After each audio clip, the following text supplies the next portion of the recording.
One of the hardest parts of diabetes treatment is that you can do several right things in a row and still not get instant emotional proof that it is working.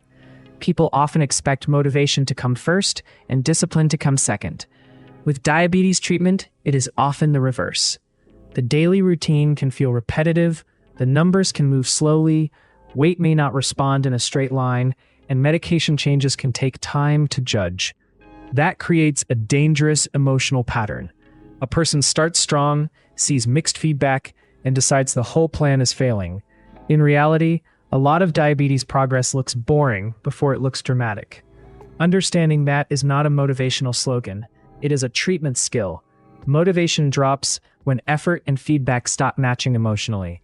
If someone changes meals, walks more, takes medication consistently, and still sees a frustrating glucose reading or only modest A1C movement, the mind starts telling a simple story. None of this is working. That story is powerful because it feels concrete. But diabetes treatment is often responding to repeated signals across time, not one perfect week. The body is not grading a single heroic effort. It is responding to patterns. That means progress can be real before it feels impressive. Imagine someone who starts checking glucose more consistently, improves breakfast and dinner, walks after meals, and takes medication as prescribed. 2 weeks in, they still see uneven readings.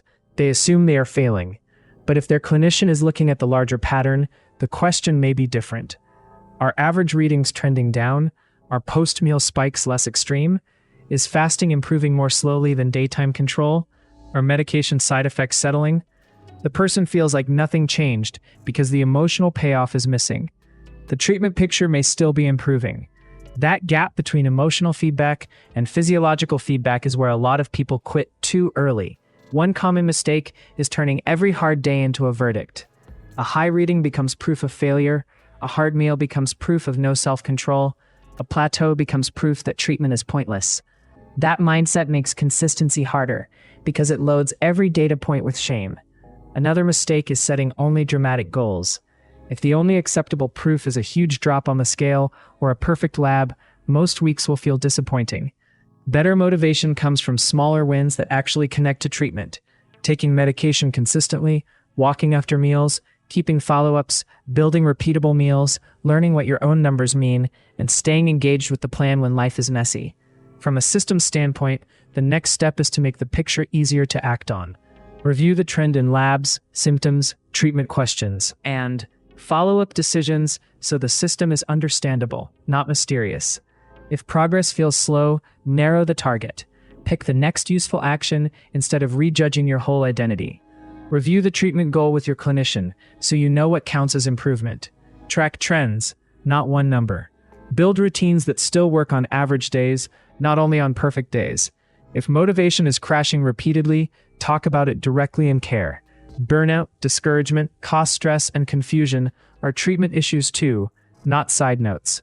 Diabetes treatment gets easier to sustain when you stop expecting constant emotional momentum. The goal is not to feel fired up every day. The goal is to stay connected to a plan long enough for the pattern to change. Motivation matters, but structure matters more. If this made slow progress feel easier to understand, subscribe to the Metabolic Keys and comment with the hardest part of staying consistent with treatment. If this made the topic clearer, like the video, subscribe to the Metabolic Keys and comment with the treatment, question, or interpretation you think matters most for real-life decision-making.